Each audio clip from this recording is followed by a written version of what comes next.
क्या लिखे, क्लोरोब्यूटेन। अब हमें दूसरे का नाम लिखें, क्लोरो, सॉरी इसको पूरा कर दें,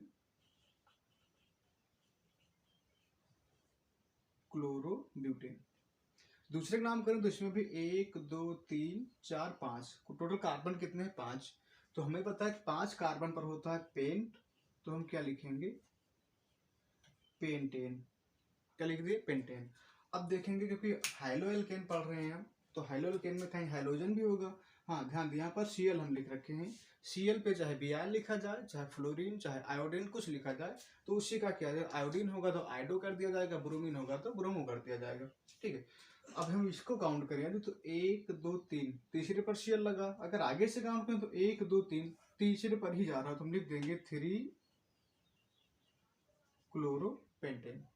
अगले का नाम लिखें तो 1 2 इधर से 2 आएगा, 1 2 3 इधर से 3 आएगा।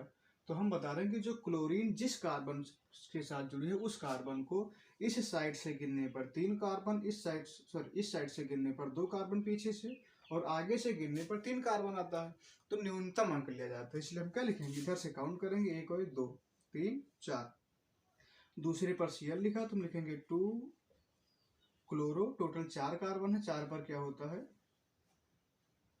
ब्यूटेन, तो हो जाएगा 2 क्लोरो ब्यूटेन। ठीक है, इसी प्रकार से हमें और कुछ नाम दे दें आपको, जिसमें आईपीसी नाम दिया, लेकिन कुछ मिसलेनियस टाइप के हों, मतलब उसमें कोई यौगिक ज्यादा दिए हों, श्रृंखलाएं और दी हो, तो उसका भी नाम लिखना आपको बता देंगे आसानी से कैसे लिखा जाता है। कोई विशेष टॉपिक इसमें है नहीं, 4-6 टॉपिक पूछे जाते हैं, हम बता दें। जिसे हमने लिख दिया CH3 CH2 CH CH3 CH2 CH3 CH3 C CH3 का whole twice CH2 CH3 CH3 CH2 Cl CH3 CH3, ये हमने लिख दिया। अब हमें क्या करना है, इसका आईपीसी नाम लिखना है। ऐसे आपके एनसीईआरटी में इस तरीके के क्वेश्चन मिल जाते हैं, इसमें पार्श्व श्रृंखलाएं क्या होती हैं, श्रृंखला के रूप में ना लिख के उसी मेन लाइन में ब्रैकेट में लिख दी जाती हैं। इसमें विशेष ध्यान देना होगा आपको, हालांकि है बहुत आसान, जैसे इससे पहले बताया गया है। देखो पहले वाले में हम देखें तो हम देखते हैं कि हाइड्रोजन जोड़ देंगे, हाइड्रोजन जुड़ा नहीं है। चलिए पहले वाले में देखते हैं, तो 1 कार्बन 2 कार्बन 3 कार्बन। अब ध्यान दीजिएगा, ये CH3 इस लाइन के बीच में ही लिखी है, लेकिन CH3 है, इस कार्बन के पास एक ही हाइड्रोजन है, जबकि इसके पास 2 हाइड्रोजन था।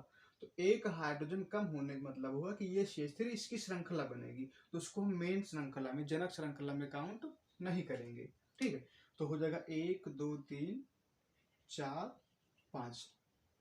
इसी को यदि हम अब दूसरी बात देखें, Cl को, यहाँ पर क्लोरीन लिखा हुआ है जो इस कार्बन के साथ है, लाइन में ही लिखा है, बाहर नहीं किया गया है, तो हम इसको कम अंक देंगे। अब इस क्लोरीन जो इस कार्बन से जुड़ा हुआ है, इसको कम नंबर देने के लिए हम इधर से गिनेंगे 1 2 3 4 और 5। देखिएगा, हम इधर से गिने तब भी 5 कार्बन आ रहा है, और पीछे से गिन के आए तब भी 5 कार्बन आ रहा है। सही किसको माना जाए, तो सही उसको माना जाता है जिसमें किसी फंक्शनल ग्रुप को, किसी क्रियात्मक समूह को न्यूनतम अंक प्राप्त होता हो। तो हम देख रहे हैं कि इधर से आएंगे तो इस Cl को 2 नंबर मिल रहा है, तो इधर से गिनना ही सही होगा। ये CH3 कहाँ पर है, 3 पर जुड़ा है, तो हम लिखेंगे 2 क्लोरो,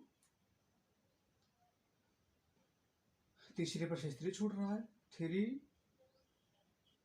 मेथिल पेंटेन।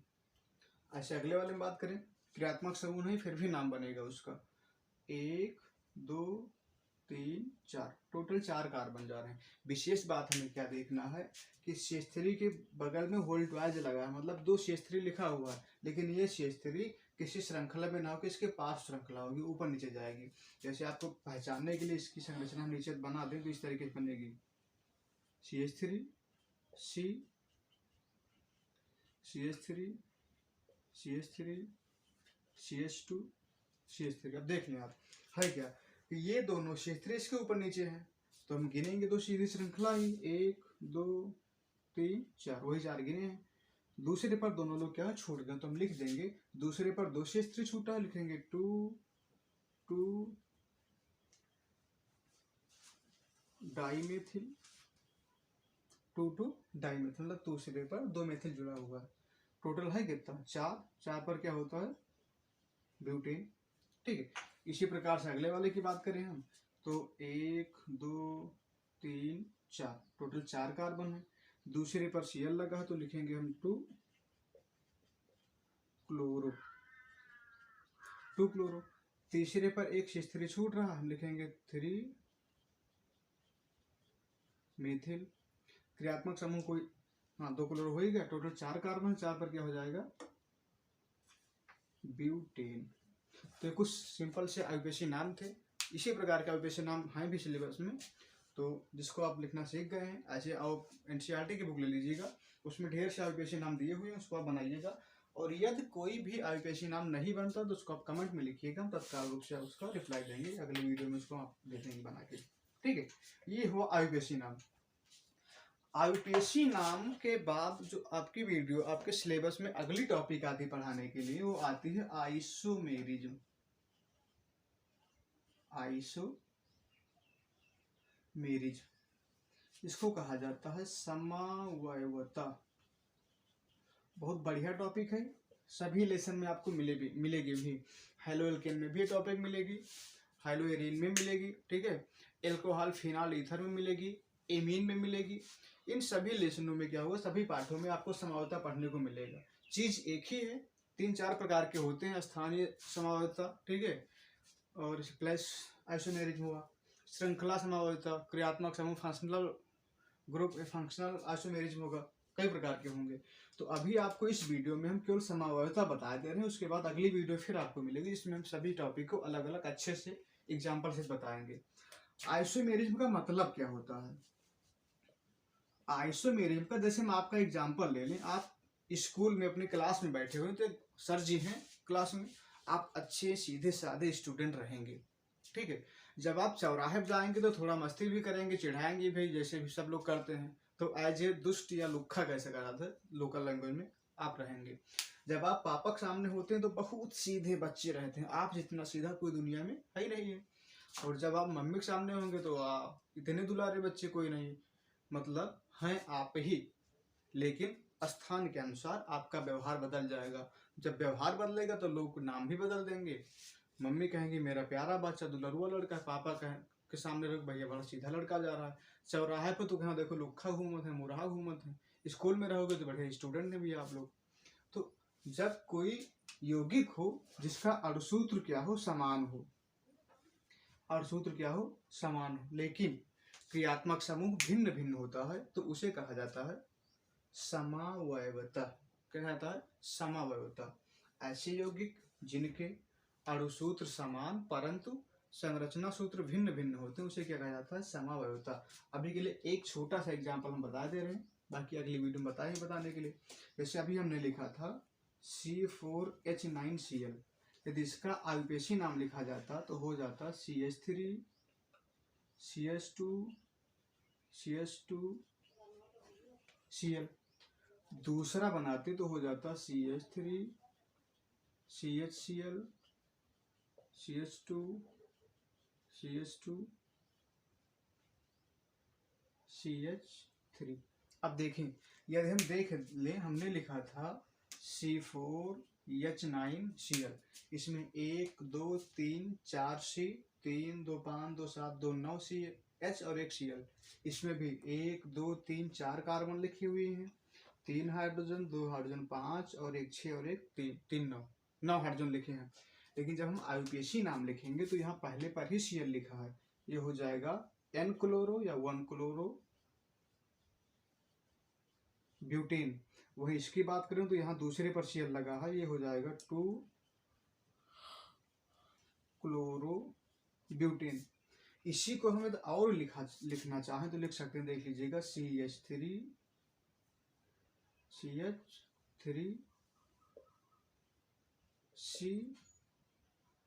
CH3Cl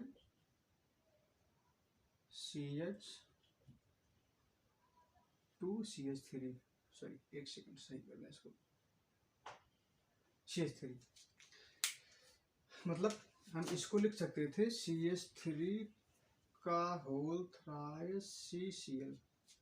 अब देखिएगा वही 1 2 3 4 कार्बन, 3 3 6 3 9 हाइड्रोजन, 1 Cl लिखा हुआ है, लेकिन लिखने का तरीका चेंज हुआ। अब इसका जब आप नाम लिखोगे तो क्या होगा, 1 2 3 2 क्लोरो 2 मेथिल 2 क्लोरो 2 मेथिल और क्या है 3 कार्बन, प्रोपेन। क्या हुआ, प्रोपेन। तो कहने मतलब कि अणुसूत्र हमारा वही है, अणुसूत्र हमारा वही, संरचना सूत्र सबका अलग अलग हुआ, और जब स्ट्रक्चरल फार्मूला चेंज हुआ तो उनका आयुर्वेदिक नाम भी क्या हुआ, परिवर्तित हो गया। इसी गुण को कहा जाता है आइसोमेरिज्म, समवायवता। आज की इस वीडियो में इतना ही। अगली वीडियो में आपको अगली टॉपिक मिलेगी, समवायवता का विस्तृत अध्ययन मिलेगा। तब तक के लिए धन्यवाद।